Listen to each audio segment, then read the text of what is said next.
नाक़िस policies dollar को काबू ना किया जा सका, कीमत में मुसलसल इजाफा, इंटरबैंक में नई बुलंद सतह पर पहुंच गया। 1 रुपया 73 पैसे महंगा हो गया, 191 रुपये 75 पैसे पर ट्रेड। इंपोर्टेड हुकूमत में डॉलर 9 रुपये 73 पैसे महंगा हुआ। पाकिस्तान स्टॉक मार्केट में मंदी, 542 पॉइंट्स तक कमी, 100 इंडेक्स 42,320 पर पहुंच गया।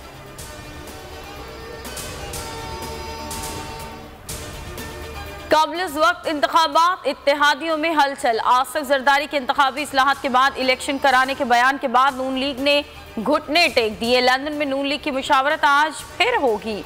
इंतखाबी इस्लाहात और आवाम को रिलीफ दिए बगैर इंतखाबात में गए तो नुकसान होगा, रहनुमाओं का मशवरा। नवाज शरीफ मान गए। लंदन इजलास के बाद आज शाम प्रेस कॉन्फ्रेंस में अहम ऐलानात मुतवक्को।